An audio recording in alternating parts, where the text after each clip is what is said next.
So, from episodes with frankly disturbing concepts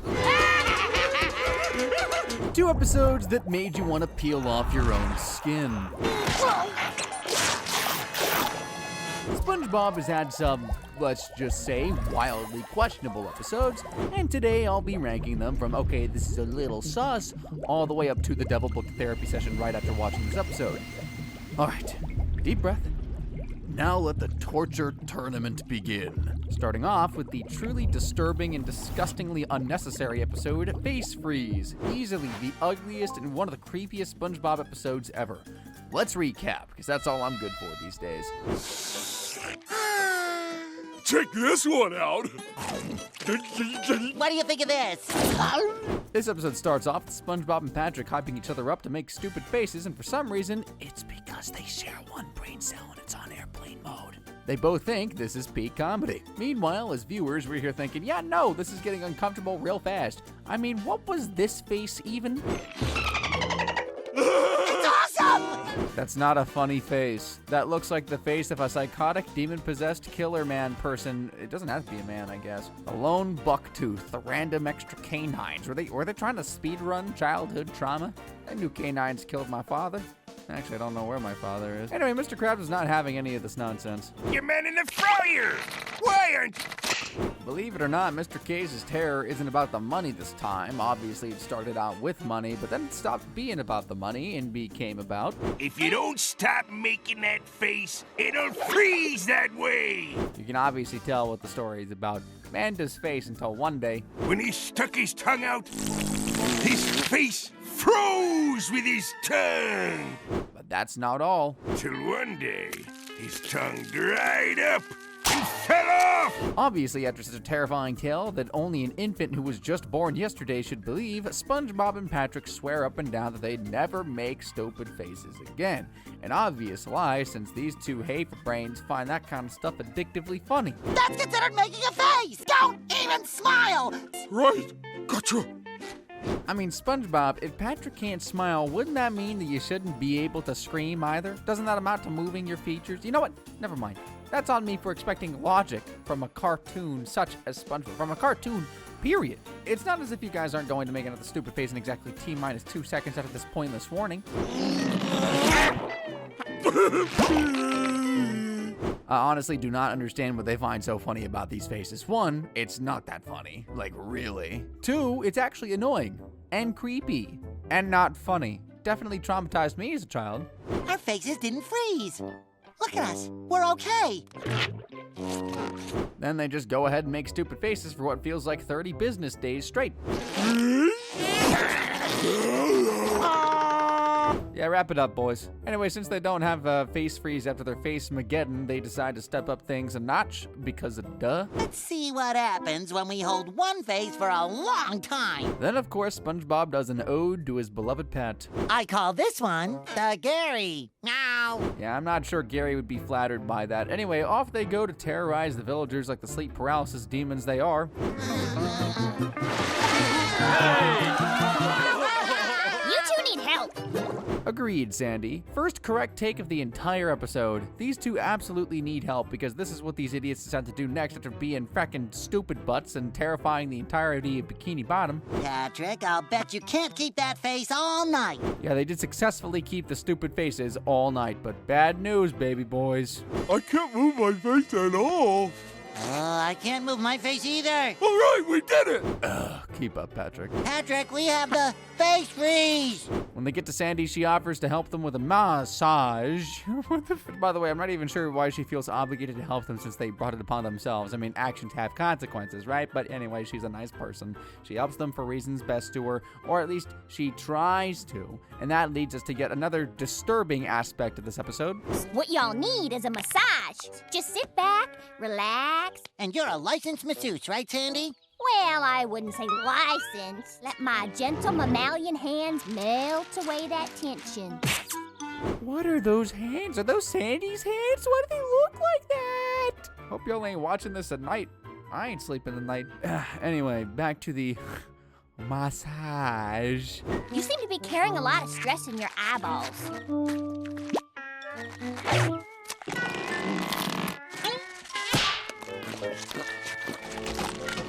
And after all this massaging gymnastics, does it help at all?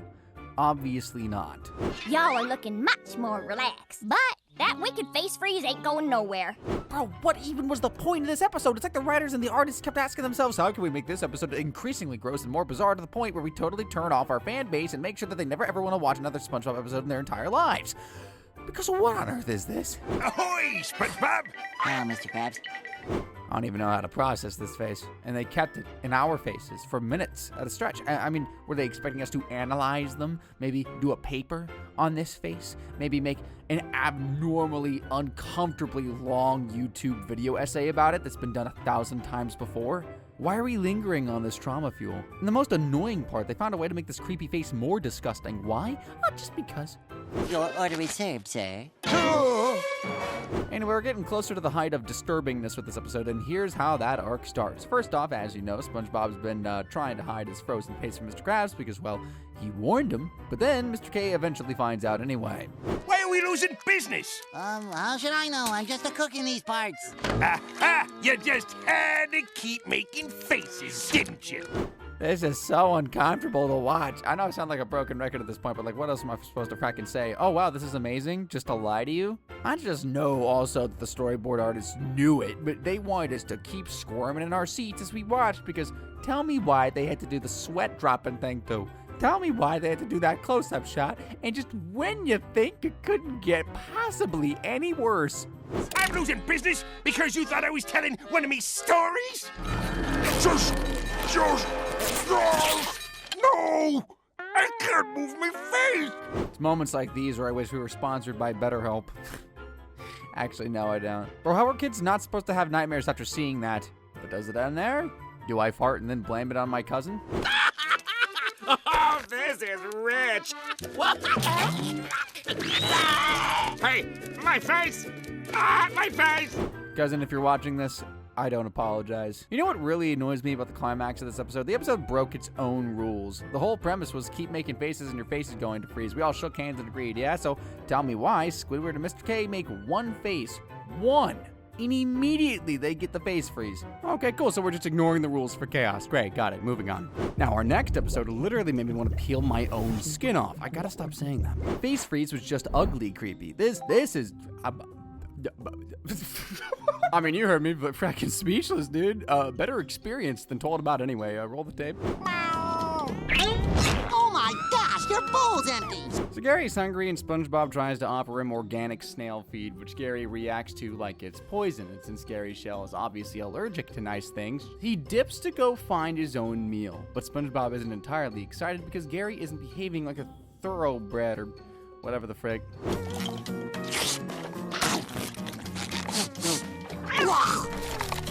This takes us straight into the hot mess that is this episode. I mean, the writers do not delay one singular bit. They just descend right into the chaos. Hi, SpongeBob! I mean, right out the gate, these guys are already pushing their viewers into the Barf Olympics. Why, oh why, do we need an entire episode dedicated to fungus? Fungus! And then, of course, Patrick comes in with elite medical advice for treating fungal infection. Scratch it like there's no tomorrow! Good idea! Yeah, because everyone knows that the specific thing to do when you have a fungal infection is to scratch it. Thank you, Dr. Patrick. Johns Hopkins is quaking in their boots. Frick. And it just keeps getting worse.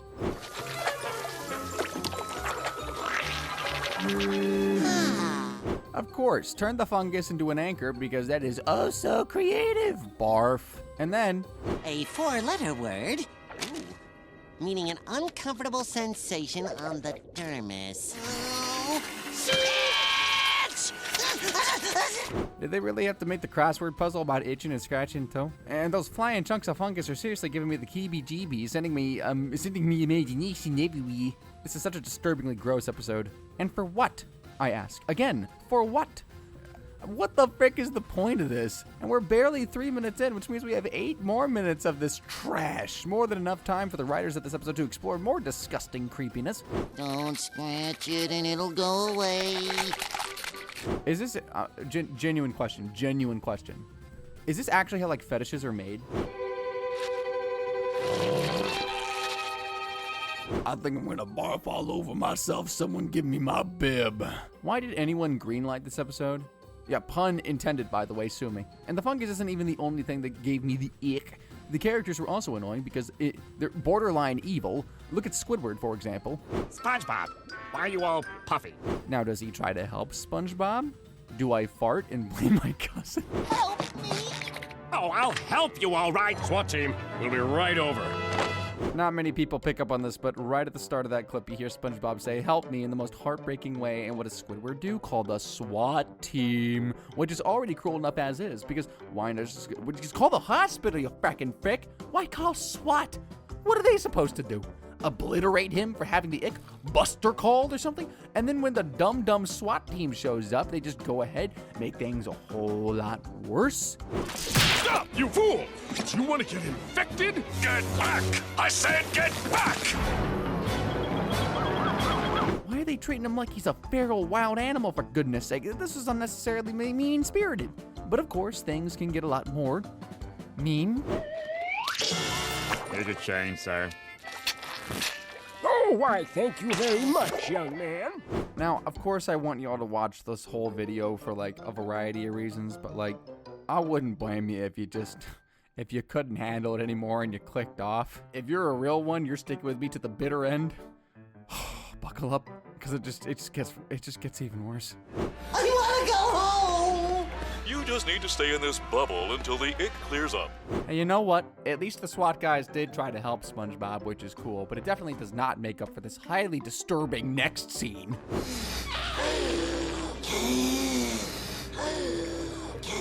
Okay, now he's breathing in the fungus through his mouth. I'm sorry, but how do the writers and animators not tap out at this point? It's not even just the ick that's disturbing. The sheer stupidity that follows is just, I don't even know what to say. What is this? How about if I squeeze it like this? Or this? Oh, Patrick! Patrick, stop! You're gonna pop it! And trust me, it gets stupider. Want to play a game of pirate wrestling? I mean, ordinarily, the profound stupidity of these two is genuinely amusing, even endearing sometimes. But in this highly disturbing episode, it's like pouring gasoline on a trash fire. Completely unhinged. At least he tries to give SpongeBob a new bubble, which is nice, I guess. The fate of Bikini Bottom rests in your hands. But cherish that moment, guys, because the next scene... I can't look this time. I'm sorry. I'm done. This is the second one. We have, how many more of these do we have? Oh, Squidward! No. So what you're telling me, Mr. K and Squidward can't see the fungus flying around and landing on the Krabby Patty. What? And it gets much more graphically disturbing. Again, sound like a broken record here, but like, it does. If you have any food, do not consume it anymore. This might be a genuine like hazard to you, just like what your imagination is doing while you're eating the food. You know how like smelling can like influence the way you taste food? This also probably does that. I'm not a scientist, don't listen to me. Eat up, kids. I covered my eyes for like half of this episode, and then I realized that I had to talk about it, so I had to re-watch it. Frick me, am I right? And just because I literally can't stand this episode anymore, and you get the picture by now, I'm just gonna skip to the end because there's 4 more minutes of this, and I physically can't do it.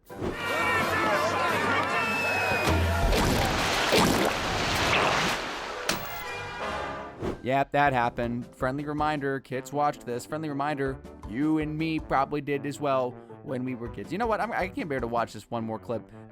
I'm going to tell you just what happens in the end. Gary eats the fungus off everybody because he's a bottom feeder, and that's just what he's biologically wired to do. Thank you, Gary. Bikini Bottom was back to being spotless yet again, and of course, Krabs made money out of it by getting people to pay $5 to get de-icked by Gary, including SpongeBob. Yay for capitalism, boo for my sanity. Next, moving on. You are one with nature. Alright, so level 3 on our ranking of the most disturbing SpongeBob episodes ever is Squid Baby. Fungus Among Us was disturbing for the unnecessarily over-the-top disgusting visuals, but this one was disturbing for deeply psychological reasons. The episode starts out per usual. SpongeBob and Patrick are being complete idiots, and Squidward is being himself. How do you like that, baby? Are you two acting even more infantile than usual this morning? Uh-huh. As you might already be able to tell or remember if you've seen this episode before, the storyline centers around adults acting like babies, and honestly, it was very, very disturbing and cringe, even for SpongeBob and Patrick. This stuff really takes me back. Look at me, I'm a baby! So why am I watching grown adults acting like children? Yeah, you can make the point that the whole idea of the cartoon is that SpongeBob and Patrick have stunted growths or whatever, but generally they act and look like man-children. But babies? We gotta talk this through with like a therapist or something, man. I don't know what's going on.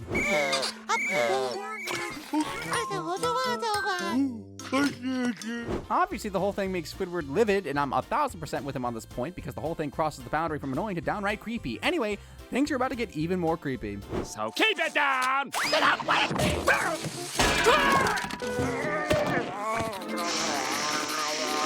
First off, that head swelling gives me the heebie-jeebies, but it's what happens next that really just traumatizes me. You probably know already where this is going. Yeah, now Squidward is an actual baby. Diaper, passy, all that. Like, did no one watch the final cut of this thing? What the... Oh yeah, no, you know the routine at this point. It's just gonna keep getting worse with every episode. I don't think I need to keep saying that. I think it's getting apparently obvious. Yeah, no, it's still getting creepier. I hate it here. Can I get a Krabby Patty and a large kelp shake, please? I mean, how is anyone supposed to watch this with the crying and the drooling and a full-grown adult man acting like an infant and Mr. Krabs acting like a total jerk? Sorry, sir. Hop to it, boys! We haven't even taken our first order! Yes, Mr. Krabs. Yeah, I get Mr. Case's whole shtick is that he loves money to a fault, but even this is a smidge too much, don't you think? It's not just mean, it's like stupid. Like, actually stupid. Squidward literally has brain damage. Will forcing him to work not just ruin your business? Frickin' anyway, this next scene is actually kind of funny, but I'll never admit that. That 5-second clip was probably the only salvageable part of this entire episode. Too bad it had to be followed by the most horrifyingly disturbing scene I've ever seen in my entire life. Listen, man, I'm done playing these baby games! Surely we crossed a line with that. Like, right? Like, there's no need for us to see a soiled diaper on a grown man baby. It's not the first time I've seen that. This is not good. They don't even drop it and move on. They make sure to really dwell on it. You know, make it the topic of discussion for a couple minutes more, like we hadn't been traumatized enough. Mr. Krabs, watch his head! Watch his head? Why don't you watch his diaper? I mean, and the gag just keeps going, man. Okay, sweetie, hold still. And oh boy! I want to legitimately know if anyone found this funny, like even as kids. Like, the entire thing should never, ever have been on television in the first place. This is the stuff that only gets processed on, like, the comfy couch of a therapist's office after dozens of sessions. Thankfully, it's all about to end.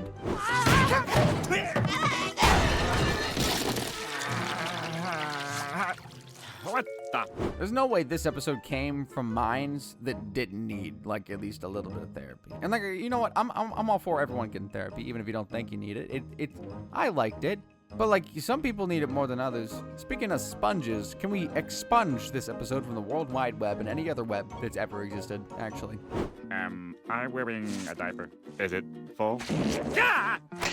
Not another word about this. And that's the only appropriate way to end this episode. Not even a single more word about this episode ever. Not even in passing. Unfortunately, our next episode is even more severely disturbing because it combines the grossness of fungus among us with the psychological trauma of Squid Baby to produce an episode that belongs in the very darkest pits of hell. Holy frick, subscribe for more rap content. I'm talking about none other than To Love a Patty. Yeah, that one. So here's SpongeBob being crazy happy about work like no sane person I've ever met in my entire life. Someday I'm gonna make you my sweetie, not overtly. I would totally hate SpongeBob as a coworker. Absolutely no reason for you to be this happy on a Monday morning, much less when you work at the Krusty Krab. Let's be serious right now, okay? But anyway, let's skip all that and head right into the main conflict of the episode. In all my years of fried cookery, I have never seen such a lovely group of patties. Now, at first, you'd think that this is normal SpongeBob crazy pants behavior. Not much to it, just another random Tuesday or Monday, whatever the fuck I just said. But no, the writers just had to go ahead and make things twisted. SpongeBob, I need that order of 6. Here you go, Squidward. 1 and 2 and 3 and 4 and 5 and 6. That's it. That's the whole order, Squidward. Of course, we've always known that SpongeBob's got a few screws loose up there, but this one goes beyond having -5 brain cells to being just an actual freckin' creep. Because now SpongeBob is supposed to be catching feelings for a Krabby Patty, and I mean, come on, dude. Not even one person of the team found this uncomfortable to say out loud, but hold your horses, it gets worse. I can't let them eat you. Your beauty must be preserved. SpongeBob legit starts to treat this burger like it's the hottest female sponge he's ever seen. Or male. I'm pretty sure he's straight. I actually don't know. Aren't sponges like asexual or something? I'm gonna be here all day. The point still stands, okay? SpongeBob starts going all the way out of his frackin' goo-goo gaga mind, and even Gary seems to be worried. When we're together, I feel like we're in our own little world. Yeah, that's where we are now. Apologizing to food like it's a person. Anyway, here's Patrick. SpongeBob, how about another game of tie your best buddy in knots? Obviously, Patrick's game of tie your best friend in knots seems like something even people in a psych ward would call ridiculous, but honestly, I'll take that over this Patty nonsense. He's already talking about the so-called Patty having hair and putting on makeup, for goodness sake. After our walk, I'm going for a rowboat ride with Patty. Just waiting for her to put on her makeup. Is there even a line with these guys? Or is it just a free-for-all when it comes to executing the most sickening ideas ever invented and for children TV nonetheless? But guess what? SpongeBob not only goes ahead to write this sandwich a song, he even murders a whole bunch of scallops for it. Literally rips one by its digestive organ like he's sacrificing to some evil Cupid. Patty? And you know what's fun? The most revolting parts are yet to come. Oh, Patty. Do you realize what this signifies? I mean, the sandwich is obviously getting bad now. It's decaying, getting all stinky, and yet SpongeBob remains locked into this obsessive fever dream he's having. But if you really want a scene that makes you want to reach deep down and Purell your entire soul, then the following scenes should do the trick. Well, blow me down, boy. Is she rich? She's rich in taste. Yeah, SpongeBob really did book a limousine for a putrid Krabby Patty. Man, I wish someone treated me like that. Which brings up many questions. The two were literally coming from the same house. Why didn't he just carry it along? Her along? Oh, frick. And also, this is what bothers me more. What atrocities has this limo driver seen in his career to have received an order to chauffeur a decaying sandwich and be like, meh, what other things have you driven, sir? Why wasn't this a hard line for you? I guess you're getting paid, whatever. Anyway, to one of the most revolting scenes in the entire episode. Mr. Krabs, Squidward, allow me to introduce my date, Patty. There was absolutely no need for this disgusting close-up shot, none. It added nothing to the story, and these guys just included it to traumatize us. Secondly, even if this was the person that SpongeBob was attracted to, his obsessive behavior would have just been disturbing and uncomfortable enough, but to now make this not just a Krabby Patty, but a decaying, revolting one at that. Now, this whole episode is vile. And they don't even stop there. There are multiple close-up shots of this disgusting patty, which I'm going to spare you because I'm not about to make the most disturbing YouTube video ever, so let's just skip to the end. I will always love you. You'd think that that'd be it. SpongeBob discovered the Krabby Patty was disgusting and came back to his senses. Oh, yeah, right. First off, there was one more close-up shot of the sandwich. And even then, after that, with Mr. Krabs' advice, SpongeBob did this. Patty, my darling, before I do this, I want you to know that I only do it out of love. Look, this episode had zero redeeming qualities. Nada. By the way, here's a fun fact that'll totally ruin your day. According to the ScumbBob wiki, there was going to be a scene showing SpongeBob in bed with Patty in his underwear. You know what? This one's on me. I'm the one that decided to do a most disturbing SpongeBob episode video. I reaped the consequences. Let's move on to the next episode. And this one, I'm pretty sure the writers did a couple lines when they came up with the storyline, but see for yourself. I don't know what I love more, Squidward. Look at all this garbage those animals left behind. I mean, yeah, you should know this one. None other than Cuddle E Hugs, a super weird, super disturbing episode that once again centers around rotting food. I'm starting to sense a pattern. I do not understand what the writers were thinking. Why did they think this would be a great idea? I could say that about every single one of these episodes, so I have been so far, and it's not gonna stop. The episode is clearly remixing To Love a Patty. It was already badly received because of how uncomfortable it was. And then you get the giga genius solution. Oh, whoa, you know what? Let's do it again. Maybe they'll like it a second time and just make it even worse. Squidward, you can't throw out a Krabby Patty. That is just wrong. Here, look. We hated the romantic obsession thing. Why on earth would you think that we'd prefer the eating angle? At least this time, SpongeBob has the decency to be disgusted. I guess you could call that growth. It's a bare minimum, but I'll take what I can get, I guess. I don't know, but a part of me is 100% sure that eating that rotten Krabby Patty was a euphemism for doing meth or something, because what happens next has only one logical explanation. Dude was tripping. Are you doing all right there, friend? After appearing straight out of a rotten Krabby Patty and declaring himself SpongeBob's new bestie, Cuddle asks to be taken around town, and of course SpongeBob is like, oh, say less. What SpongeBob doesn't realize, though, is that no one else in the whole dang sea can see this so-called cuddly hugs, hence their collective disgust. Meanwhile, the cuteness of this giant hamster is starting to get really creepy. You can take the bet if you want. We can share it. Yeah, this friendship is really uncomfortable to watch. Alright, so SpongeBob sleeps it off, wakes up, Cuddle's gone. You and I know what that means, right? Trip is over, yeah? But guess what SpongeBob does next? Ooh, yeah, he immediately decides to re-up. Oh, what if I never see him again or feel his furry embrace? I don't feel so good. I think what disturbs me the most is that the insinuation that this is a trip is super clear, at least to me, which makes me wonder what this episode was doing in a cartoon made for children. Of course, children are not going to pick up on it because their minds are innocent or whatever, unless they're not, in which case I feel really sorry for them. But it doesn't make this episode less morally questionable. And Cuddle's clinginess, high-key terrifying. This isn't cute best friend energy. This is clingy, obsessive, I know where you live energy. You're still here! Of course I am. Brother, where? Anyway, believe it or not, the cringe fest is about to double in size because Patrick stumbles upon SpongeBob's bonding session with the invisible cuddly hugs. And so, SpongeBob introduces Patrick to Cuddle as his new best friend.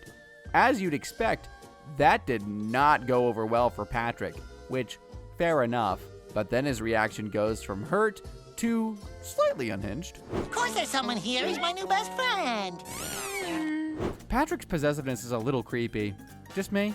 Surely not, right? SpongeBob soon starts realizing that everyone else can't see Cuddle, or at least they say they can't see him, so Cuddle lets him in on the reason why. I was so excited to introduce you to my friends, but now they're all acting strange. Unlike you, they never ate the magic sandwich. The rotten Krabby Patty. Genius! Anyway, Cuddle's revelation gives SpongeBob an epiphany, and of course you know where this is going. Maybe I should share my magic sandwich with my friends. So in other words, a massive roofie, everyone. Great.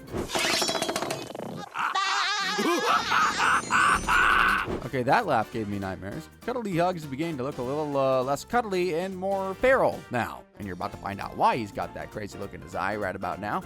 Aged Krabby Patties here. Did I mention they were free? Really? Even Sandy? A rotten Krabby Patty's packages artisanal aged Krabby Patty and she falls for it? That don't make no darn sense for Sandy's character. She's literally like the only sane creature in the entire ocean. But sure, let's just throw consistency out the window. Sure didn't care about anything else this episode. Anyway, everyone else can see Cuddle now, and as you might expect, the next couple of minutes become super not fun. Come, everyone, and hug your new best friend. Stop calling yourself everyone's best friend, creep. Anyway, bigger issues ahead, believe it or not. Yes, SpongeBob SquarePants.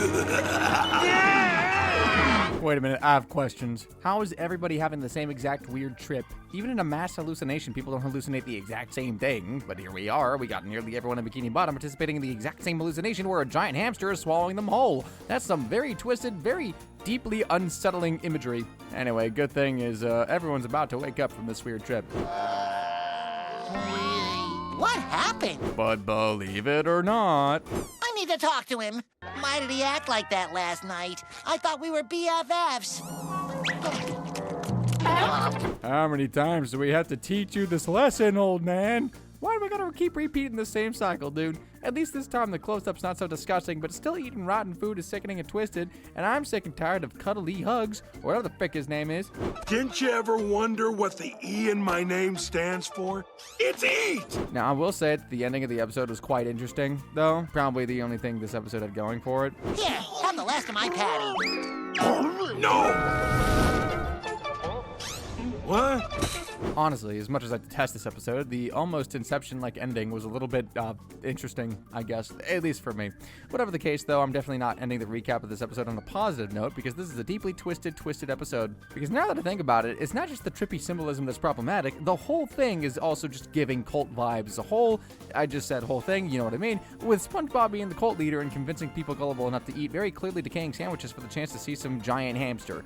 This episode is quite a lot, and the fact that it's just a level 5 on this list should concern you, because we got like 16 in total. So stay strapped in, we're only gonna get worse. Here, boy. Fetch. Now, interestingly, while our next episode is definitely disturbing, absolutely, it's not an episode I particularly hate, and I have had to rewatch it quite a few times. I'm talking about I Was a Teenage Gary. Of course, there are parts I don't like, for sure. I'm just saying, generally, it's an episode I can actually stomach somewhat and rewatch. At least it's not on a visceral, I need bleach for my eyes level. You know, maybe I've actually just learned to not super hate it, because this is one of the older ones on the list. It's the one where SpongeBob and Patrick go jellyfishing and somehow think Squidward would make for a nurturing babysitter. I love Gary. Well, I don't. Get somebody else.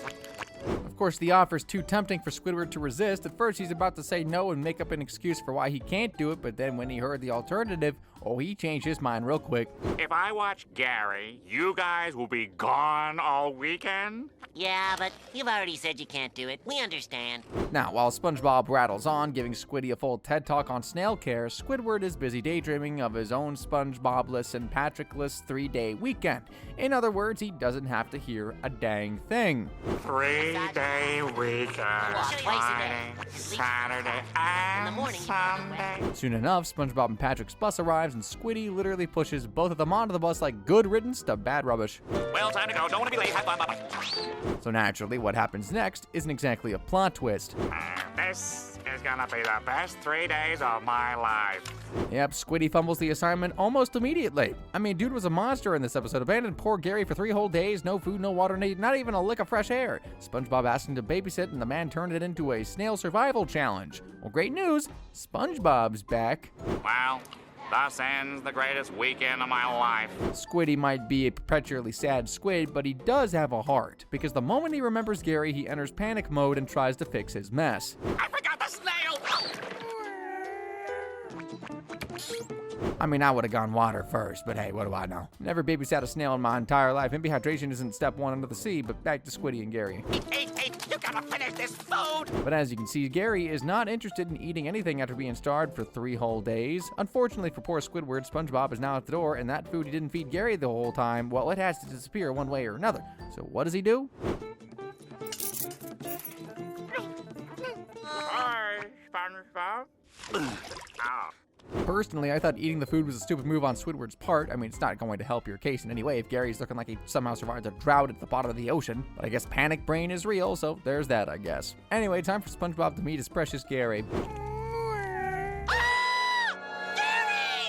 Squidward, something's wrong with Gary! Honestly, for how cruel Squidward was to Gary, I should be a lot madder at him. Madder? That's a word, right? Mad Hatter? Surely. But he's actually quite remorseful, so it's hard to stay mad at him. Doesn't totally absolve him of the crime of extreme neglect, but I guess it could be a lot worse.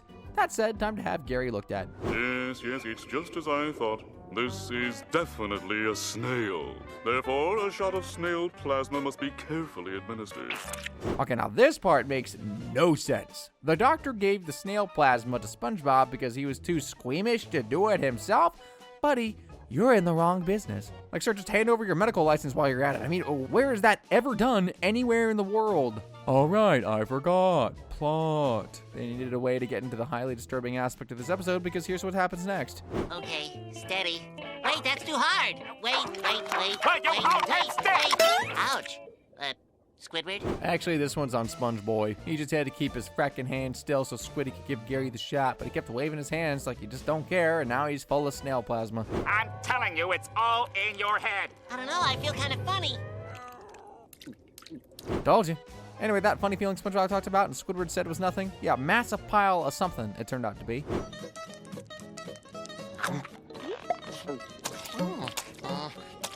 You're not crazy. You are watching SpongeBob turn into a snail because he got injected with snail plasma. Trust me, I'm not sure you're prepared for the body horror that's awaiting you if you somehow haven't seen this episode yet. Meow. Why'd I just do that? From eating snail food to meowing, which I guess snails do in Bikini Bottom, to reducing to snail speed, SpongeBob seems to be transforming into a snail. Seems to be. Now, if everything ended there, the episode would not have made it into this video. It still would have been terrible, though. But of course it did not, and what it goes on to do next really just, terrified me. Ah! You see? That's okay. Ripped straight out of a horror movie. Gary, something is wrong with me. Ow. Pure nightmare fuel. Holy frick, how do they ever greenlight this? Seems a little too dark and highly disturbing. What do you mean a person's body is physically changing into that of their pet? Frickin' why? Oh, and you sure as heck know SpongeBob's about to make it Squidward's whole dang problem. Good night, Clary. SpongeBob, I already told you. Meow, meow. But if the transformation creeped you out, then be prepared to be even more unsettled with this next scene. You were wicked to your neighbor is what you did, and for that, you must pay. Meow, meow. Meow. Okay, maybe tone it down on the meow, SpongeBob. Starting to get a little too immersive and creep everyone out. I'm really enjoying the haunting, though. No, I'm not. It's uncomfortable to watch. But it's what Squidward gets for starving poor Gary for no good reason, I guess.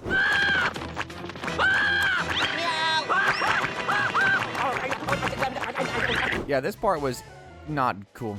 And the consistent meowing is making things even more unnerving. Unfortunately for Squiddy and all of us, things are not done escalating. Yeah, Squiddy gets his own hit of snail plasma, which is karma. Totally fine with that, I guess. Except that seeing Squidward as a snail is also unsettling. Meow, meow, meow, meow, meow. Not gonna lie, the collective meowing to blow the man down is quite funny. Even though seeing SpongeBob and Squidward like this is not sitting right with me. Still pretty funny, I guess. And speaking of funny... You clam up! Meow, meow. Will you clam up? Classic Patrick one-liner. Loved it 100%. Still doesn't make the body horror in this episode any less unsettling, though. In case you were wondering why this ranks higher than, say, cuddly hugs or to love a patty, as far as I'm concerned, body horror lands harder than disgusting food and weird trippy hallucinations. Rotten food makes you want to puke. Body horror sits in your brain at 3 a.m. and dares you to close your eyes and sleep. So yeah, I Was a Teenage Gary outranks disgusting food episodes, and if you're not happy, you can take it up with me in the comments. Meanwhile, it's time for our next episode, and this one's highly disturbing, but also very well loved. You should probably guess which one I'm referring to. Yep, I'm talking about Squidward in Clarinet Land. Let's recap. Squidward starts off his day in uncharacteristically bright spirits. I don't know, but something about this feels like it should be illegal. Dude literally has a resting angry face. Good morning, Krusty Krab. Didn't see you there. Not a problem, SpongeBob. Literally nothing can bring this guy down. Not when Mr. Krabs does this. Specials? We don't have specials. Not even when his first customer has the worst case of halitosis the world has ever seen. Why does it sound like a Discord moderator when I said that? Welcome to the Krusty Krab. I think I'll have a Krabby Patty.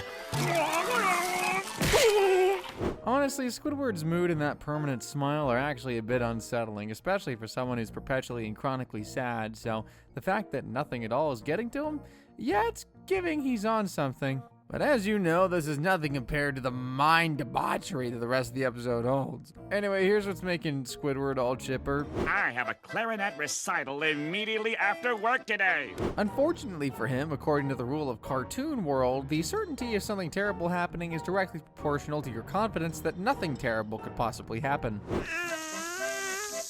Oh, terribly sorry, sir. Not a drop.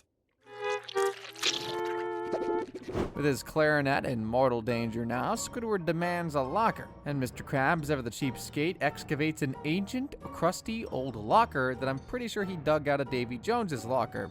Oh, here we go. What is it? It's me old Navy locker. With the locker now here, Squidward's excited to finally have a place to store his clarinet, but, Hey, this thing is filthy. You don't expect me to clean it. well, Krabs definitely did. But SpongeBob, ever the aggressive enthusiast, offers to prepare the locker for Squidward, plus they get to share the locker anyway, so he's actually cleaning the locker for the two of them, which, by the way, Squidward is not thrilled about.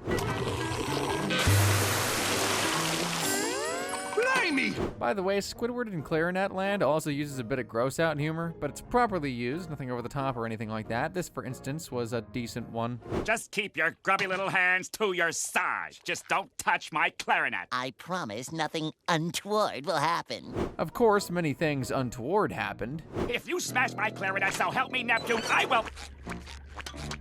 I expanded a bit. And thus, we officially enter into disturbing fever dream territory. If you haven't seen this episode before, prepare to lose your grip on reality a bit, because multiple file cabinets in a tiny locker room is tame compared to what happens next.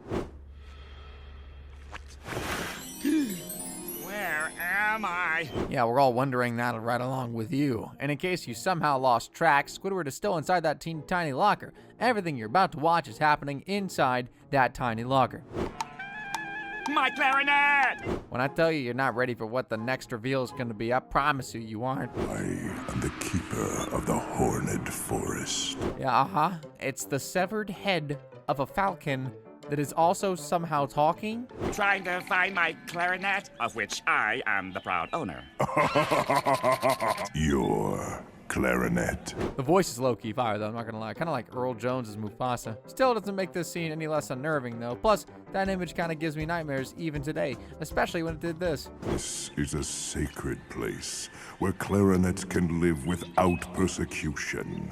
You need to learn respect. Yeah, this needs to be buried in Davy Jones's locker, this whole episode. I mean, I appreciate the surrealism now as an adult, but as a kid, you frick no. It only got worse. SpongeBob!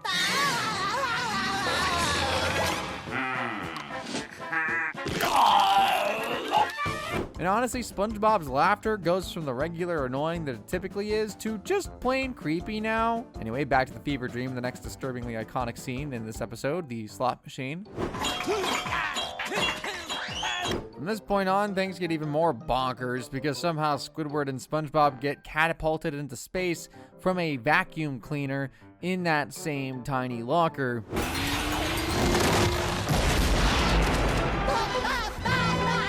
Gotcha! Yeah, the writers of this episode definitely wrote this whole thing while shotgunning or something. No way this episode came out with a sober mind. Crazy thing is, the bizarreness doesn't even end just because Squidward's out of the locker now. I kept it with me just to make sure it was safe. Call it a friendly gesture. Do you know the horror I've endured? Let's see how you like it! So Squiddy drags locked up SpongeBob and throws him into a bus that's headed far, far away. After that, he heads to his recital, and then guess who he finds there? Are you ready, Mr. Squidward? You wouldn't believe what I had to go through to get here. You wouldn't believe what I had to go through to get here. Moral lesson? Stay off whatever was in that writer's room. Real talk though, Squidward in Clarinet Land is one of my favorite episodes, especially after the Golden Era. Our next episode, though, isn't quite as loved, but it's definitely far more disturbing. We're talking about Planet of the Jellyfish. At least Squidward in Clarinet Land had some tongue-in-cheekiness to it, I guess. That one goes beyond surreal weirdness to dark, existential terror. So at the start of the episode, SpongeBob and Patrick are jellyfishing in Jellyfish Fields, as they always do, but did you clock that creepy green creature lurking in that suspiciously placed spooky cave right behind them? Yeah, he's gonna be a real problem in this episode. Yeah, that's an army of undead jellyfish. Good luck, Bikini Bottomites, starting with you, Patrick.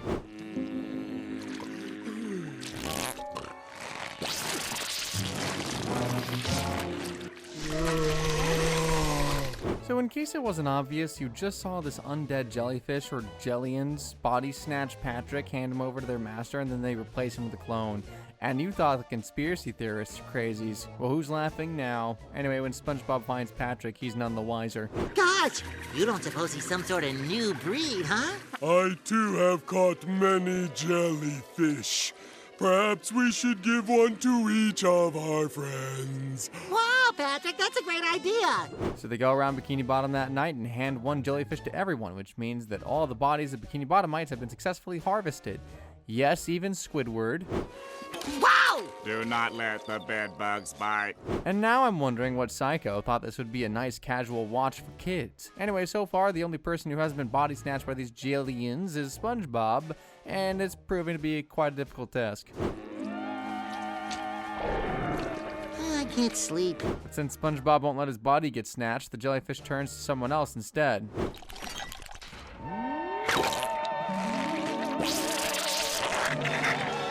Okay, so the next scene is deeply, deeply unsettling to watch, so brace up. One Krabby Patty, hold the mayonnaise. The black, vacant eyes, zombie-ish speech, concept of a burger with mayonnaise on it. Low-key terrifying, but not even as terrifying as the next scene. One Krabby Patty, hold the mayonnaise. Actually, I want one with extra mayo. I can't even imagine being surrounded by zombie-ish human beings and being hissed at.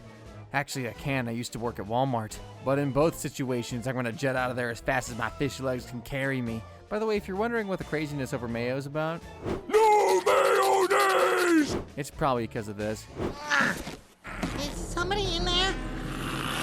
Yeah, the headquarters of the alien dude attempting to take over the entire civilization of the sea is behind the boxes of mayo. Gotta say, the storing of the souls of Bikini Bottomites in glass pods? Twisted. I respect that. But the choice of the headquarters, I don't know. It's not giving evil, superior alien race to me. But that's just my opinion, I suppose. Anyway, SpongeBob needs to hatch a plan to rescue his friends, and of course, there's only one person in the entire Bikini Bottom with any molecule of sense to help him with that. What am I gonna do? All right, you rotten jelly clone. After Sandy confirms that it's really SpongeBob, the two try to work out a plan to rescue Bikini Bottom. If we only knew the Jellian's weakness. Well, the only thing I know is that they can't stand mayonnaise. So why hide behind a whole fortress of the thing then? Whatever, now they have to get their hands on some mayo somehow. Problem is, well, them. Them? But not to worry, because Sandy's got a plan. Not to worry, we'll be in disguise. So far, so good, yeah? But if you know anything about SpongeBob by now, you should be expecting him to botch things in T-minus 10 seconds. Did you take that nap, SpongeBob? We're all rested and jellified. Good one, Jelly and Sandy. Imposters! Thankfully, Sandy's about to hold off the feral jelly and Bikini Bottomites while SpongeBob goes for the mayo. SpongeBob, the mayonnaise!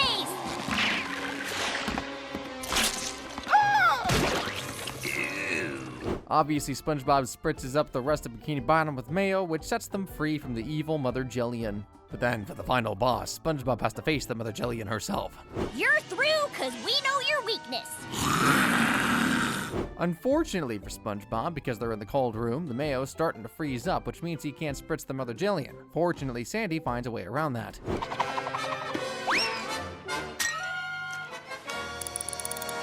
And thus, the creepy, weird Mother Jellian meets its gooey doom.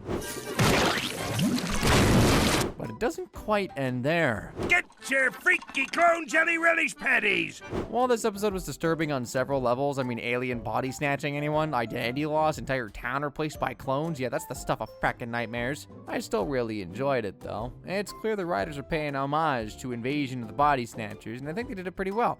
Not too silly or over the top, but just enough scare to make kids unable to sleep in their own beds after watching. So sure, it's a disturbing episode, but also low-key kind of fire. Our next episode, though, I absolutely detest with every single fiber of my being, and so does the entire fandom.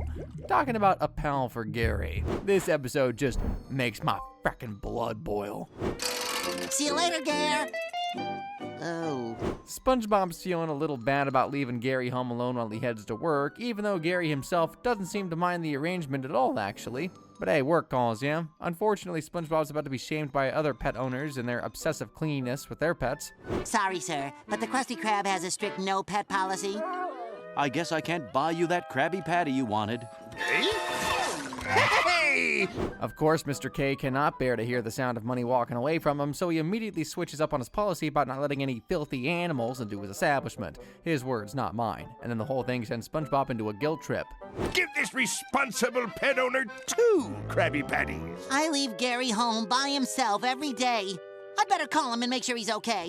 When SpongeBob calls, Gary is too busy being engrossed in his cowboy film, so he doesn't even hear the phone ring. But SpongeBob assumes it's because Gary is so heartbroken and starts to have a whole meltdown. Gary, it's SpongeBob, just checking in. I know you're feeling real lonely right now. After the Krusty Krab closes, SpongeBob tries to rush home straight to Gary. Unfortunately, Mr. Krabs had other thoughts. SpongeBob SquarePants. I was just about to retar the parking lot. Why don't you grab a shovel? Mr. Krabs, I'd love to retar the parking lot, but I've got a lonely pet snail at home. So, Mr. K lets SpongeBob go home on one condition. He comes back 5 hours early the next day to help retar the parking lot. I mean, SpongeBoy already did 5 hours free overtime that day. I cut the guy some slack, man. Back to SpongeBob in the interesting store he meets on his way home. Now you have a furry friend to keep you from feeling lonely. Mayhap if I got Gary a pal, he won't be so lonely when I'm at work. I mean, the seller looks a little sus, SpongeBob. You considered maybe not buying a pet from a woman who looks like she sacrificed her eye to Satan in exchange for the so-called pets in her pet store? I'll take that one right there. Dude, maybe listen to what the scary old witch is saying. These creatures can be very unstable. This is no ordinary pet. You must understand. Gary's gonna be so happy. All this dude had to do was listen for 5 freaking seconds, and now poor Gary has to be punished for 6 straight minutes for absolutely nothing. Oh, I brought you a surprise. Your very own Play Pal. Yep, the horrifying look of this thing aside, the terror in Gary's eyes and the fact that we're going to be tormented with that for the next several minutes is just one of the many reasons I detest this episode. Oh, and also SpongeBob's highly infuriating obliviousness. You be nice and share with Puffy Fluffy. What happened to your manners? Come here, you. This is already getting uncomfortable to watch. Let me advise you to maybe shield your eyes for the next 5 minutes or so, because let me tell you, it only gets, say it with me now, worse from here. Gary, what has gotten into you, boy, huh? Why don't you two play a little? That will help you bond. Great. Now my enchiladas are cold. And you know what makes this even more disturbing? This is so unlike SpongeBob. You know, like SpongeBob cares for Gary, so watching him turn into this insensitive, gaslighting, evil stepmom is really uncomfortable. I mean, not only does SpongeBob keep defending Puffy Fluffy, he actually starts to punish Gary for nothing. Because you refuse to show the least bit of respect for our new friend, I have no choice but to put you to siesta early tonight. I don't think I can even spend a long time on this episode because it gets my anxiety skyrocketed. It triggers me, traumatizes me. Every psychological buzzword you can possibly think of, that is me right now. I mean, you can literally see Gary begging for his fracking dear life, but SpongeBob keeps gaslighting him and putting him right back in danger. Gary, shame on you. Puffy Fluffy is perfectly harmless. Good night. Meanwhile, Puffy Fluffy has now metamorphosed into a full-blown demon with truly terrifying features. I'm just gonna spare you the fight between Gary and the SpongeBob's demon because it's just basically Gary getting tortured, flung around like a piece of paper, house destroyed, chaos everywhere. The fight lasts all night, but guess who sleeps right on through it? Better go check and see how my little buddies are getting along. Oh, that's interesting. Must have been a seaquake last night. And guess who wakes up the next morning to blame it all on Gary? Who could have done this? There was no one here except for Gary. Can you just see how maddening this episode is? Like, there was no reason to make SpongeBob this fracking mean. What was the point? What's the moral here? And if you think SpongeBob walking in on Puffy Fluffy literally strangling Gary would change anything, sorry to burst your bubble. Gary! Ah! Bad boy Gary. Bad boy. Nah, this episode needs to be buried in the deepest parts of frackin' HE double hockey sticks forever and ever and ever, because believe it or not, it gets worse. This is exactly what I was talking about. Even while he's in Puffy Fluffy's mouth, he's still blaming Gary. And the craziest part, Gary still goes on to save him. But what's the thanks he gets? Fluffy!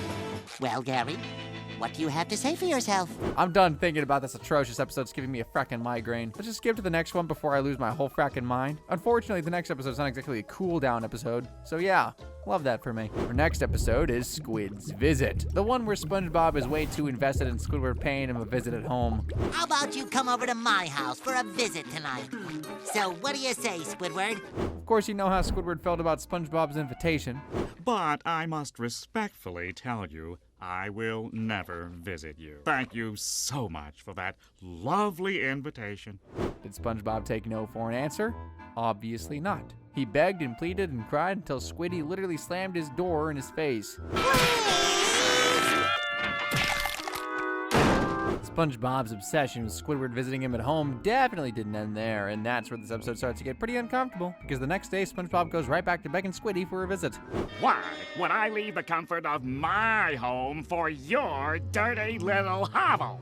And then when Squidward declines once again, he goes home to obsessively talk about it with Patrick. This is getting absurd. Borrow something, then he'll have to come over to get it back. Has Squidward ever visited you at home? Only once.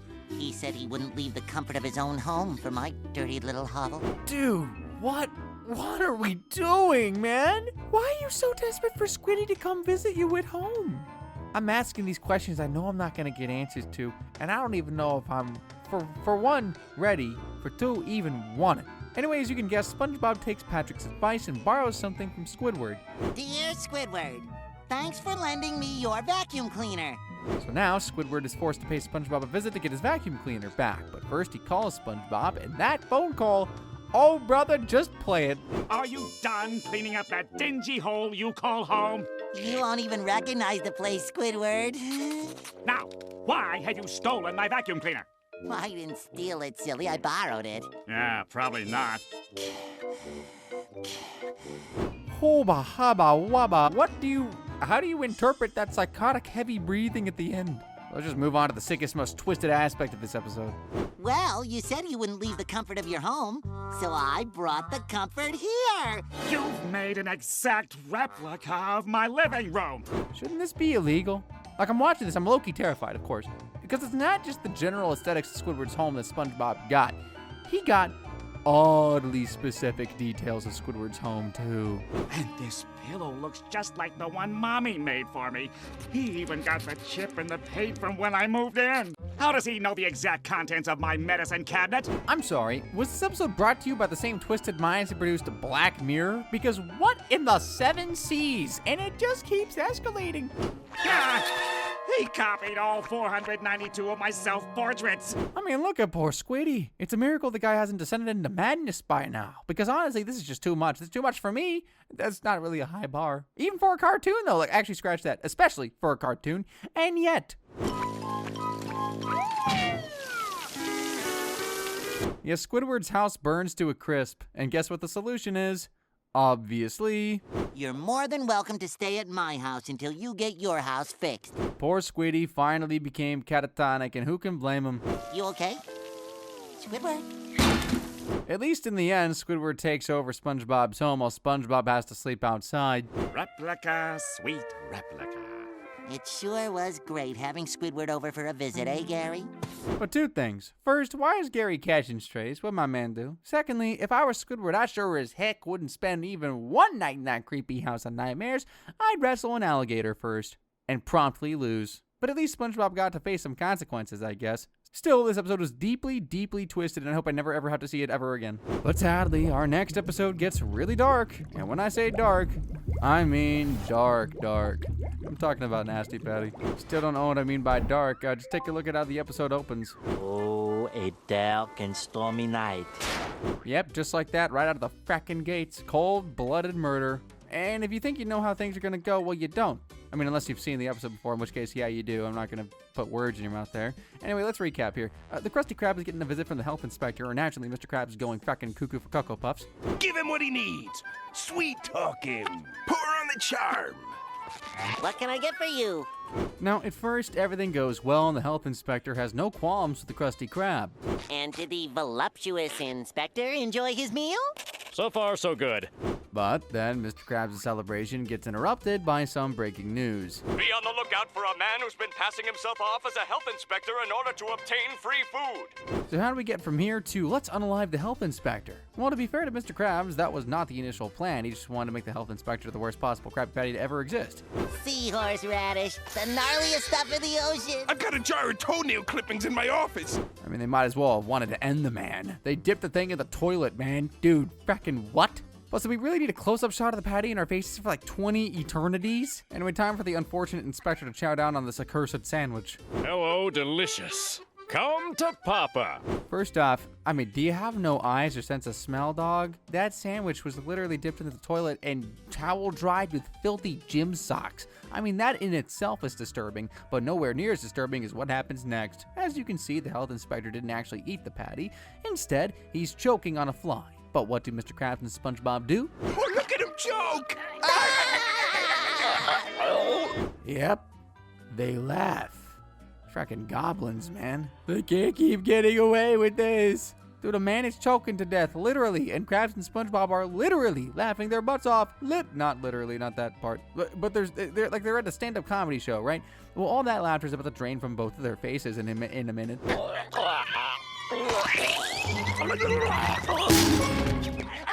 We interrupt your laughter at other people's expense to bring you this news flash. The fake inspector has been captured. Yep, the health inspector was legit all along. And now they're cooked. That patty killed him! Obviously, the patty didn't kill the man. The man isn't really dead, but it's nice to see them suffer after laughing at another person's expense. Unfortunately, instead of even checking on the man to confirm if he's dead, Mr. Krabs and SpongeBob jump right into Ted Bundy mode. We gotta get rid of this body before anyone sees it. Yeah, their very next thought is to dispose of the body, which makes me wonder what depraved psychotic thoughts live inside this man's head at all times. Now get digging! Yes, sir. Actually, maybe this health inspector guy is just unfortunate, because why does everything seem to be working against you being alive? Anyway, back to the body disposers. Something ain't quite right. His head's sticking out! Yeah, Mr. Krabs has definitely done stuff like this before. Dude is way too at home in all this. Even when they were accosted by the police, the man remained literally unfazed, while SpongeBob immediately folded, as you'd expect. Mr. Krabs, I'm too young to go to jail. I'm afraid we're gonna have to arrest the two of you for not being at the Krusty Krab to whip us up a couple of delicious Krabby Patties. Yeah, very funny. Regular Bill Burr here. Anyway, Krabs and SpongeBob are about to find out that they have nothing to laugh about when it suddenly starts to rain. What kind of officers see you at night with a muddy shovel and not even bother to ask what you might have been doing with that? Is the whole Bikini Bottom running on zero awareness or what? But I digress. Back to the matter at hand. Put him in the trunk, boy! I'll keep them cops busy. At least SpongeBob has the decency to spiral after committing such a heinous crime. Mr. K, on the other hand, even John Wayne Gacy would be impressed with the way he's coming up with new plans on the fly. I want you to take that shovel and stow it in the freezer. By the time they get back to the Krusty Krab, the police get a call that blows up Mr. Krabs' and SpongeBob's cover. 86 those patties, Krabs. We just got a call about two ghouls burying a stiff over by Shallow Grave Road. Finally, this call puts the fear of God into Mr. Krabs, and he starts to panic. So when the policewoman asks for some ice for her soda, he goes totally berserk. There's never been any ice. Ice is just a myth. You people act like you've committed a murder. SpongeBob killed him. He was insane, out of control. You can't pin this whole rap on me. Meatless curlers to bed. After all the accusations and counter-accusations, they finally confess. But then something strange happens.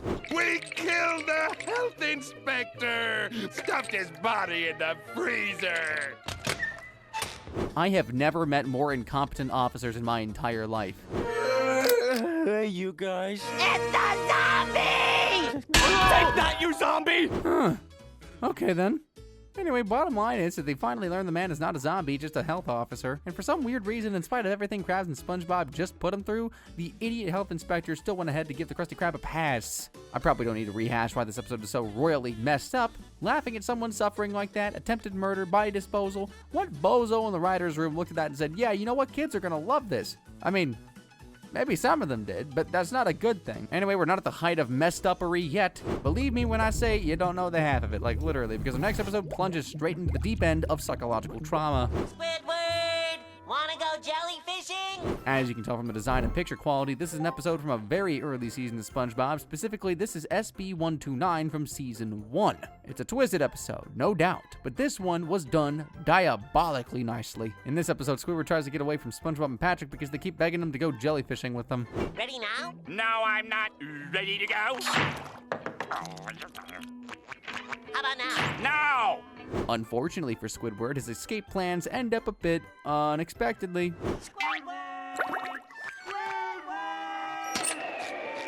As you can guess, when Squidward is finally ready to leave, the freezer door respectfully insists otherwise.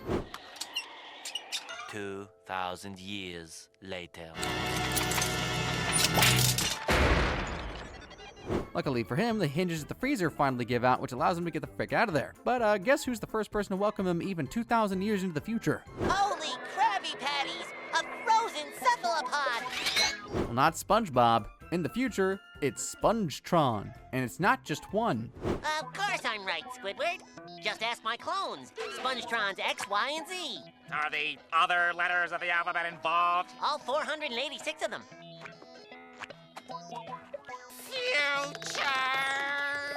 It's totally understandable why Squidward goes full blue screen at death. Plus, this is also pretty disturbing in a nutshell. Even though SpongeBob isn't actively stalking him, the whole trying to escape from SpongeBob and then going into the future only to meet almost 500 more SpongeBobs is making me feel claustrophobic, and I'm not even in the episode. But this ain't about me. This is about Squiddy, who's now trying to get back to his timeline, except he gets another idea.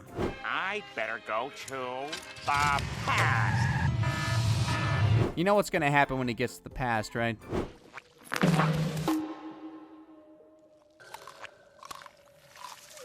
SpongeBob? And of course, it's not just SpongeBob. Well, the buffoonery goes on for quite a while until Squidward decides he's had it and he's ready to get the heck out of the Stone Age. Get me out of here!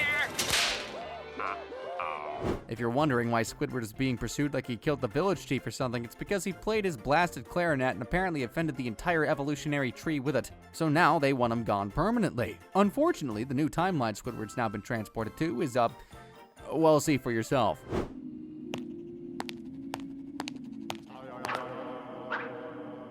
I don't know about you guys, but this scene actually cranked up my anxiety to like 1,000,000. The thing was so uncomfortable. It feels physically wrong to watch this. Like, I have this tightness in my chest just looking at it. Finally, I've found a place where I can be all alone.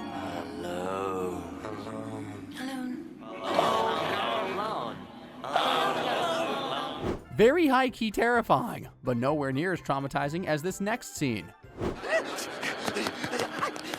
gotta get out of here!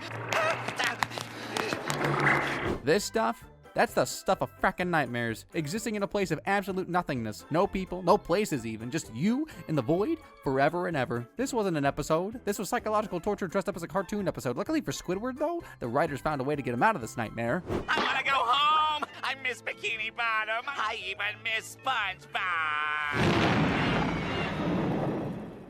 Now, yeah, I definitely still like the episode. How can you not? Plus, it's from the golden era of SpongeBob, which says a lot. Still, it's not an episode I'd rewatch often just because of the secondhand anxiety I get from watching certain scenes. Like, this episode's really messed up on several levels when you really think about it, so no, I'm not casually rewatching this. Our next episode, though, has very few redeeming qualities, which is why it's not just disturbing, it's also super hated. Ladies and gentlefish, this is gone. Gary, come and get it! So SpongeBob wakes up one morning to discover that he can't find anybody. Not Gary, not Squidward. Rise and shine, Squidward! You don't want to be late again! Not even Patrick. Patrick, it's morning! And when he gets the Krusty Krab, it's the same. Not a single soul the entire day.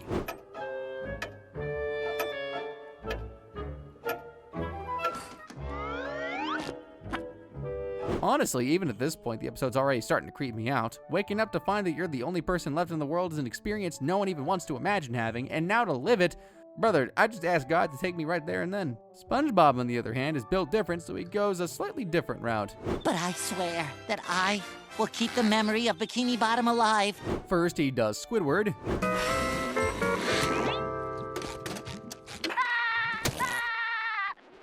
SpongeBob, would you be quiet? Then he does Patrick and Sandy. But may I have some more of this delicious iced tea? Why, show enough, SpongeBob. And then, of course, he cosplays as Mrs. Puff as well. Can anyone tell me the first thing you do when driving a boat? But then, while cosplaying as Mrs. Puff, reality hits and SpongeBob realizes that maybe his plans aren't working out quite as well as he'd hoped. This is pointless. I'm no Mrs. Puff. I mean, it's impossible to not feel sad for the little guy at this point. No matter how annoying you think SpongeBob is, he doesn't deserve this, but the episode cruelly puts him through this traumatizing experience anyway. And for what? Anyway, here's SpongeBob beginning his descent into madness. Oh, yeah, listen to that purr. It's okay, I'm licensed. At least this time, there's no one around for him to put their life in danger, but there's a much bigger issue at hand because SpongeBob starts to get a little too chummy with this boat. Wanna help me cook up some Krabby Patties? Yeah, he makes friends with a boat because what else is he supposed to do when he was cruelly abandoned by Bikini Bottomites for no real good frackin' reason? I thought I'd go crazy without all my friends and acquaintances around. Obviously, SpongeBob is clearly losing his marbles, and the poor guy can't even tell. In fact, right after this, he hears Bodie tell him to make a puppet of Patrick using Krabby Patty meat, and of course, he takes Bodie's suggestion. Sorry I'm late, Patrick. Nah, Bodie was telling me a joke. Now he believes that Bodie's out to get him. Honestly, I don't think I can take this episode for much longer. There's no way SpongeBob doesn't come out of this needing decades of industrial-grade therapy. Dear Diary, not sure if I can trust any vehicle. Wait, did the writers really just make SpongeBob suffer through the psychological torture for the sake of laughs? Or what? This guy's being tormented for no reason at all. And now it's been going on for about a week, at the very least. You know what? Let's just wrap this up. I'm not sure I can take any more of this episode.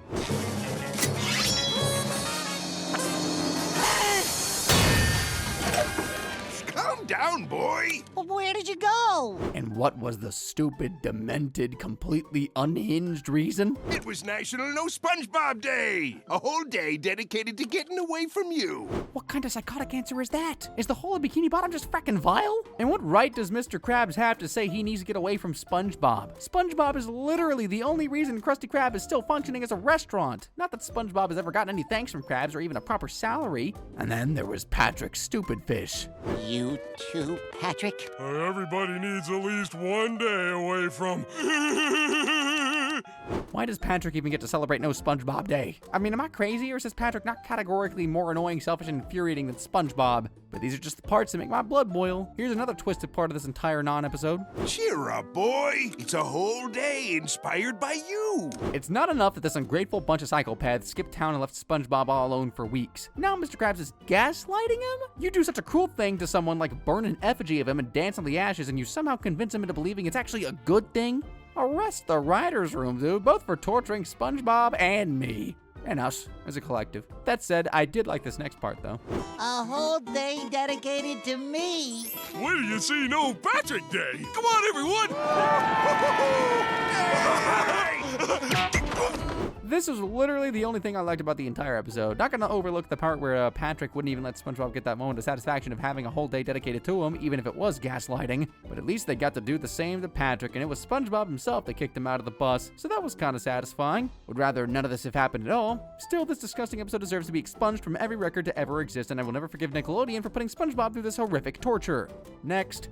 The Krusty Krab work schedule? What's so great about this? Alright, so our next episode is just straight up sad and centers around depression, so if that's triggering for you, it might be best to skip ahead. It starts out with SpongeBob and Squidward talking about happiest memories, which is when SpongeBob discovers that Squidward doesn't have a happiest memory. Like, not even one. So, what's your happiest memory, Squidward? I guess I don't have a happiest memory. SpongeBob is pretty mortified that Squidward doesn't have a happiest memory, and surprisingly, not having a happiest memory also somehow hurts Squidward. So SpongeBob takes it upon himself to fix that and give Squidward his very own happiest memory. First off, they stop over at a concert. You love music, right, Squidward? Mm-hmm. Then this'll definitely be your happiest memory. I think I actually feel kind of happy. But oh, it does not go too well. This is not my happiest memory. So they head on over to their next stop, the museum. Why are we at the art museum? But once again, it does not go too well. Fiasco himself is talking about my art. From here, SpongeBob takes things up a notch, literally, but at this point, you don't need me to tell you things failed spectacularly. Talking crashes and burns, literally. Isn't it beautiful? I'm afraid of heights! Oh, sorry, Squidward. I'll take us down. Oh boy. Yeah, genius idea, SpongeBob, because that's very clearly how you get a hot air balloon to descend. Anyway, all attempts to make a happiest memory for Squiddy clearly fails. Even when they accidentally become the first to summit Mount Bikini, things still go wrong again. Hey! We're the first to ever reach the top of Mount Bikini! I claim this mountain in the name of Squidward Tentacles! At this point, it's just L after L after L. So you'll probably understand why Squidward just gave up altogether after this. And when I say gave up, I mean, like, completely and totally. He hasn't come out of his house for 2 weeks now. Squidward! You can tell that Squidward has become depressed. His house, that's usually immaculate, is in a state, one of the states of all time. And he isn't even raging at SpongeBob for coming over to his house, screaming his name, or even just existing. That's how you know it's bad. I just can't seem to get happy. What makes this episode so disturbing is its accurate portrayal of depression. This isn't just your normal, Squidward's a grump episode. This is full-on depression, and it's so heartbreaking to watch. You can tell Squiddy hasn't showered in weeks. He also doesn't seem to be getting enough sleep. Plus, he can't remember why he bought his fax machine, which means that he's beginning to forget things. Another sign of depression. I mean, just forgetting things isn't like a sign in and of itself. It's that in combination with everything else. Anyway, just roll the clip. I can't seem to get happy. Yeah, the writers and animators clearly knew what they were playing at with this scene, and that's why this particular episode sits high up on our list of disturbing SpongeBob episodes. I mean, obviously the writers applied discretion and left it at suggestiveness here, but anyone who's not a kid clearly knows what they were trying to hint at. Anyway, SpongeBob being SpongeBob refuses to give up on giving Squidward the happiest memory.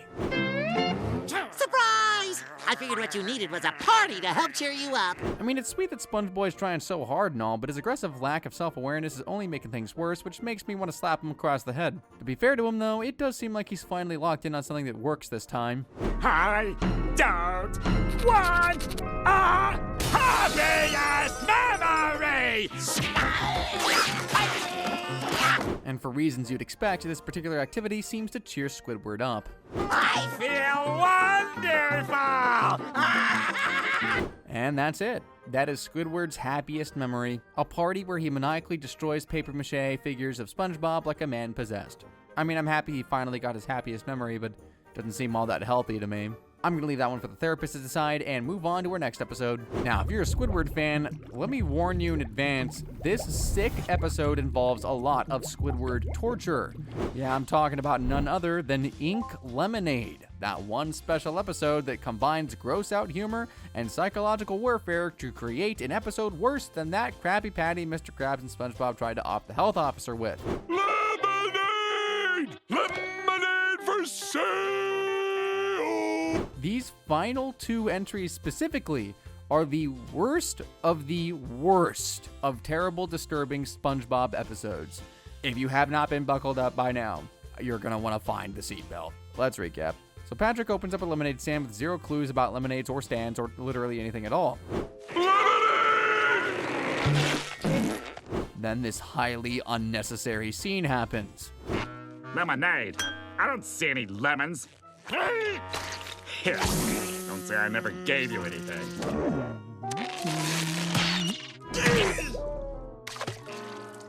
This just reminds me why everyone hates the later seasons. This isn't smart or funny, it's just nasty and disturbing. And of course, because the writers are clearly against our happiness, they push things further and further and make us want to scratch our eyeballs out with the next scene. Thanks, buddy. I was thirsty. That's not included. Anyway, Patrick soon runs out of his Band-Aid lemon lemonade, and while he tries to find a solution, an accident happens that gives him an idea. Oh, I ran out of lemons, so I'm squeezing this.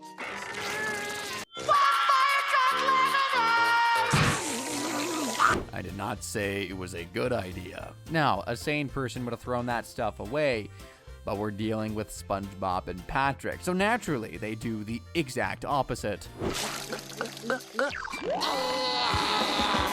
Unfortunately for Patrick, he sells out after just one customer. So what does he do? Well, with a chest full of audacity, he marches up to Squidward. I want you to do that scared thing you did and make more ink. I don't know about anyone else, but besides the obvious fact that this whole black lemonade business is disgusting, the sheer entitlement of Patrick to demand that Squidward squirt ink on command is very irritating.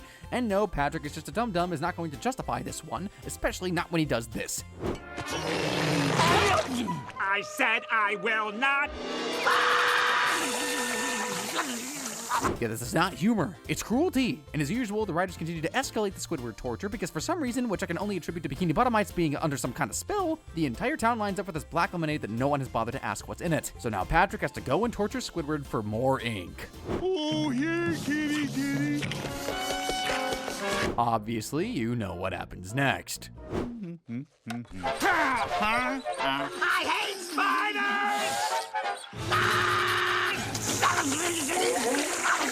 The torture goes on for about a full minute straight and still doesn't stop there. Patrick, who doesn't know how to run a lemonade stand, something that grade school kids do efficiently, by the way, suddenly becomes an expert in torturing, which, by the way, says a lot about the kind of person he is. Toxic, in case that wasn't clear. Oh, I've lost it. I can't tell what's real anymore. It just keeps going. It gets from bad to worse.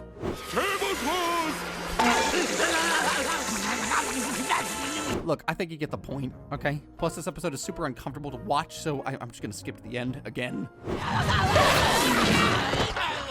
What, black lemonade?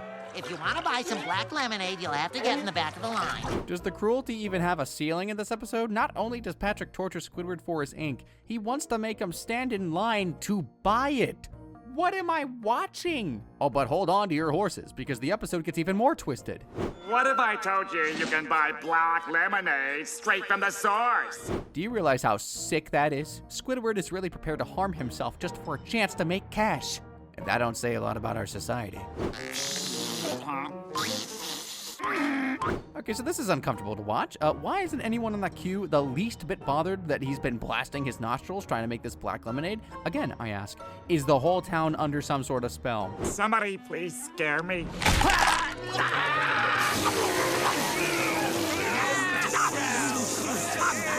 When the town finally learns where their delicious black lemonade had been coming from, it took them long enough, they obviously get disgusted, which then leads to the end of the episode. And of course, the episode ends on yet another disgusting note because consistency. Is that what black lemonade is?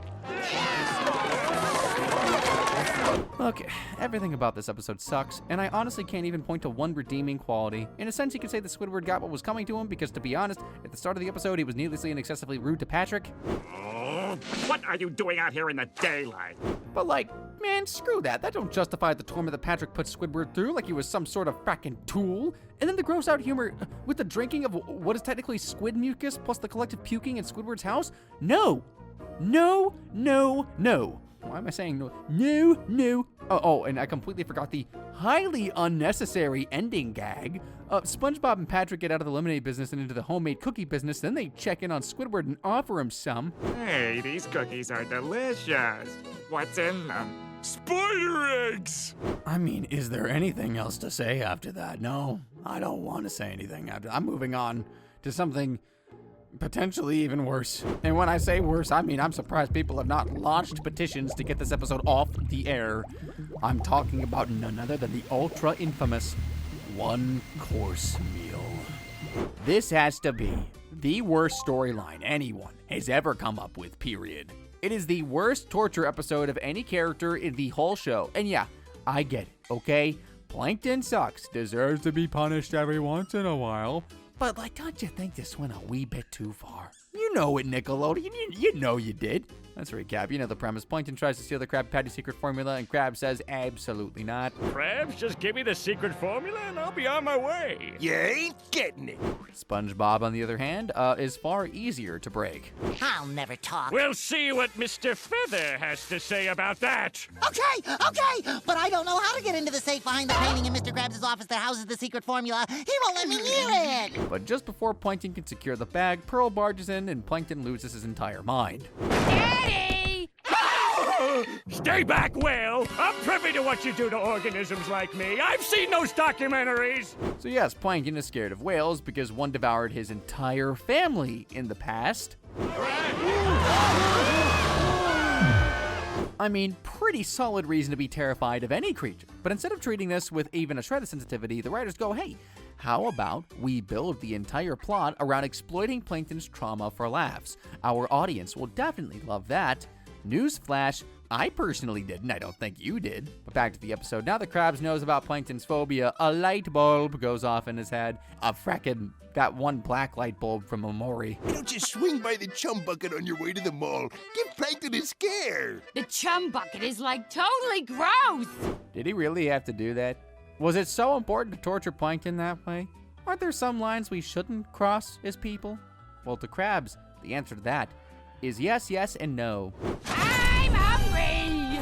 No! And it's not just the torture that makes this episode disturbing to watch, it's also the gaslighting that Plankton has to suffer through, and even Karen is in on it, which is just frickin' wild. I want plankton meat! She's here! She got in! What are you talking about? The way Karen dismisses Plankton's feelings is so horrifying, triggering to me, makes you wonder if she even has any bit of feelings for him at all. I mean, I know she's a computer and all, but like we've established that she's got a personality, so miss me with that. Well, that's enough, Plankton. No whale in here. Anyway, with Krabs on the outside waiting to torture him and Karen on the inside ignoring his feelings, Plankton sinks into depression and paranoia. Meanwhile, Krabs is having the time of his life watching Plankton suffer like it's peak entertainment. Plankton, your dinner's ready. Can you bring it up? The whale might see me. This takes us to what is perhaps the most disturbing scene of the entire episode. No, no, no, no! And yes, Krabs continues to have the time of his life. This is driving me crazy. I can't take it. You know how messed up it is that you don't just torture a person, but you continue to monitor the person day in and day out to make sure that they never catch a break, and that gives you pleasure. Oh, this is no longer giving villain energy. This is advanced villainy. Sure, Plankton is obviously an evil person, but even he has never descended this low. I mean, I stand to be corrected, but I don't know that he has. Anyway, here's where Plankton has gotten to now. I hope Krabs is happy. I'll just be tortured for the rest of my life by that whale. What you doing laying in the middle of the road? Can't you see I'm trying to get run over? I mean, this is getting pretty dark, dude. We're talking unalivement now. The episode tries to do something along the lines of horror comedy, but instead it overreaches and just becomes horror with no comedy. At least SpongeBob has a compassion on poor Plankton and tries to do something about his situation. I just thought it would be pertinent for you to know that Plankton's laying in the street, forlorn. Isn't that taking it a little too far? But putting on a dress to frighten him? Of course, you can guess what SpongeBob's little speech changed for Krabs. Absolutely jack diddly squat. On a brighter note, here's SpongeBob lacking awareness and ending Plankton's misery, unintentionally, of course. All meaning has left my life ever since I've been plagued by that blasted whale. Mr. Krabs' secret fear is... And guess what else? That was Mr. Krabs in a whale suit that you've been scared of. With Plankton now aware of Krabs' secret, he goes ahead to plan his revenge. You don't scare me, Krabs. The jigger's up, Krabs. I know all about the suit. Well, here's what. Enjoy the show! No.